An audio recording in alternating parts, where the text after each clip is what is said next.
nous sommes à l'heure de la classe. Comme vous saviez déjà que nous attaquons une étude très complexe, herméneutique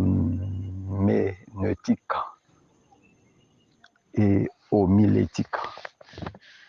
Ce sont les deux sciences de la théologie biblique.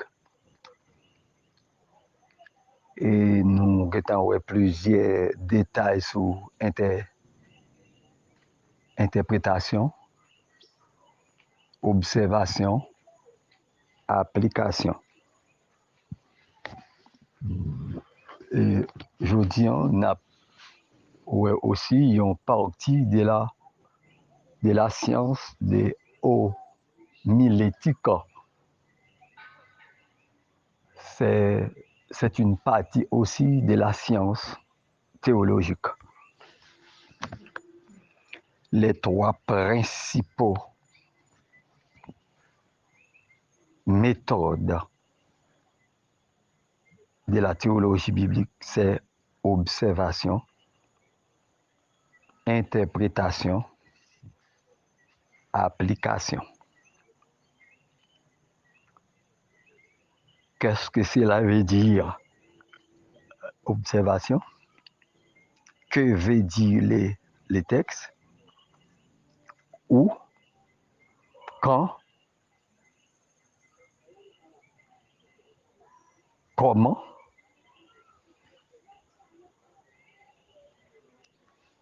Qui ça texte avait dit?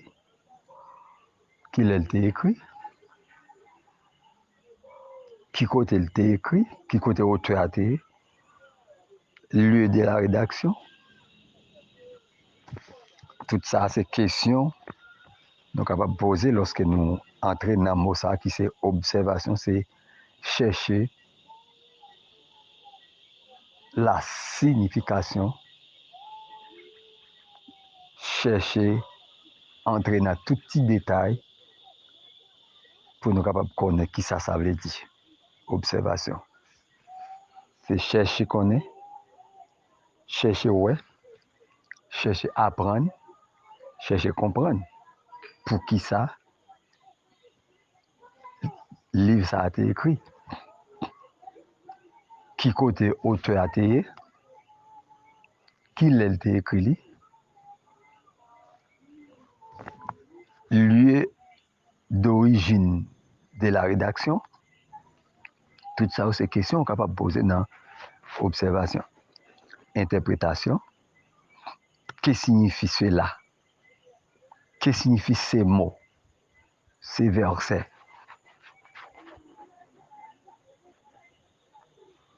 Qu'est-ce que cela signifie? C'est l'interprétation. La signification du mot de ce verset. Application. Qu'est-ce que cela veut dire? Que vais-je faire?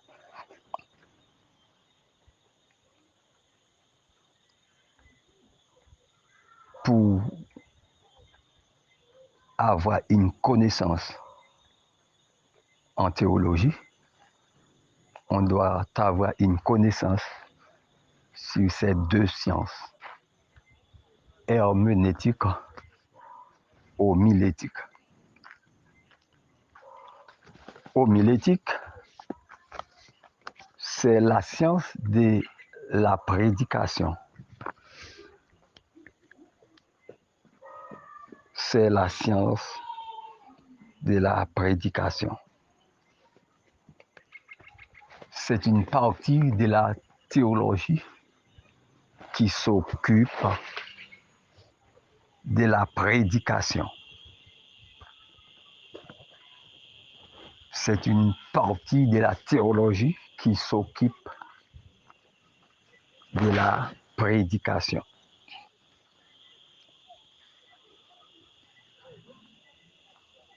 Et application, qu'est-ce que l'auteur veut faire savoir? C'est l'interprétation. selon les contextes. Par exemple, en Matthieu chapitre 2, versets 1 et 2, son exemple qui est clair, ou pas l'observer deux versets ça, pour ouais. Par exemple, nous comptons des prédicateurs qui prêché, qui disent qui parlé des trois rois mages. Trois rois mages. Nous entendons souvent les prédicateurs qui disent les trois rois mages. Mais observez dans Matthieu 2, versets 1 et 2, la Bible parle de les mages d'Orient. La Bible ne dit pas les trois mages, mais il a parlé de les mages d'Orient. C'est-à-dire, lorsqu'un prédicateur a prêché pour dire les trois mages d'Orient, c'est une fausse interprétation. C'est une interprétation erronée. Et on dit que c'est la mensonge en théologie. C'est-à-dire, le prédicateur doit dire ce que dit le texte. Le prédicateur n'est pas de aller loin de sa verset a dit. Le prédicateur doit être concis, exact et précis. Ok? C'est-à-dire que dans Matthieu chapitre 2, verset 1 et 2, la Bible dit les rois mages. Il ne dit pas les trois mages. Et en Matthieu 2, toujours verset 9 à 11, qui côté les rois mages, qui côté était roi Jésus. Ou besoin d'aller étudier des versets ça, 9, 11, pour observer qui côté les rois mages était roi Jésus. Encore dans Apocalypse 21, verset 1er, où il pose la question, est-ce que les croyants allaient seulement au paradis? Est-ce que les croyants, c'est dans le paradis seulement au paradis? Est-ce qu'il n'y a pas d'autre lieu? L'Apocalypse chapitre 21, verset 1er, lit 2 Pierre 3, verset 10 et 11, et encore, lit Apocalypse 20, verset 14 à 15, est-ce que les pécheurs, les malfaiteurs, est-ce qu'ils vont pas aller en enfer? Ou besoin d'interpréter le texte selon le contexte. Ou pas de ni ajouter, ni mettre, ni retirer. Le prédicateur doit être précis, concis et exact. C'est peut-être ça nous étudier science ça pour permettre nous capables de prêcher un bon message et lorsque nous prêchons. Nous parlons savoir les règles générales de l'interprétation. Les règles générales de l'interprétation. Premièrement, interpréter ou bien interprétation littérale. C'est-à-dire, il y a des versets qui sont littérales, il y a des versets qui sont littérales composés, il y a des versets qui peuvent expliquer d'une manière spirituelle. Et excusez-moi, et tu as un coupure sous le net là, dans le signal là, mais ça a été coupé. Nous allons continuer. C'est l'interprétation selon les contextes. Le prédicateur doit interpréter le verset contextuellement, selon le contexte biblique. Ok? C'est-à-dire, la Bible est expliquée par des contextes bibliques. Et troisièmement, c'est l'interprétation en fonction de l'histoire et de la culture. ou interpréter passage là en fonction de l'histoire, de la culture. Par exemple, chaque pays a son histoire, chaque peuple a son histoire, et chaque nation a sa culture, chaque peuple a sa culture. Par exemple, en Matthieu 15, si nous t'avons appelé culture, ça c'est un contexte culturel, le lavement des pieds. C'est-à-dire en Palestine, c'était une coutume que tout le monde qui sortit les a rentré à cause c'était une terre très très poussiéreuse et des pour te sortir leur rentrer de laver pied. Ça c'est le contexte culturel dans Matthieu chapitre 15 en ce qui concerne le lavement des pieds. Quatrièmement, interpréter selon la forme littéraire. La Bible aussi l'interpréter selon la forme littéraire, les contextes littéraires. Tout ça est important, les nous interpréter la Bible. Cinquièmement, c'est l'interprétation en regardant d'autres versets. En regardant d'autres versets, passages de la Bible. En regardant d'autres versets et passages de la Bible. C'est-à-dire, la Bible, c'est la Bible qui interprète la Bible. C'est-à-dire, pour interpréter la Bible, on doit interpréter la Bible selon la Bible. Ou pas de doit prendre un verset en dehors, aucun contexte en dehors de la Bible pour interpréter la Bible. La Bible, c'est la Bible qui interprète la Bible. On ne peut pas ajouter à rien.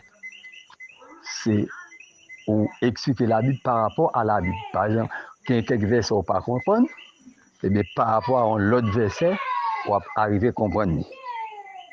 OK? Par rapport à l'autre verset, on va arriver à comprendre un passage dans la Bible. C'est-à-dire que c'est la Bible qui interprète la Bible interprétée par la Bible lui-même. On n'a pas le droit de prendre rien en dehors de la Bible pour interpréter la Bible. Ça, c'est selon l'interprétation en regardant d'autres versets, d'autres passages de la Bible. OK? Ça, par exemple, il y a quelques versets qui peuvent paraître clairs, mais par rapport à l'autre verset, ça s'appelle les versets parallèles, et de leur point et on va garder les deux versets et puis on va finir comprendre l'explication. Par exemple, pour interpréter le livre de l'Apocalypse, on doit savoir très bien le livre de Daniel. Et pour interpréter les livres de Zacharie, on doit savoir les livres de Daniel et les livres de l'Apocalypse. C'est-à-dire la Bible explique la Bible expliquée par la Bible. OK? Et sixièmement, l'interprétation en tenant compte de la substance théologique. C'est-à-dire, lorsqu'on voulait interpréter un verset, on doit tenir compte de la substance théologique. Voilà, chers frères et sœurs, la façon que nous devons mettre nous prêts pour nous capables d'interpréter la Bible, chers frères et sœurs.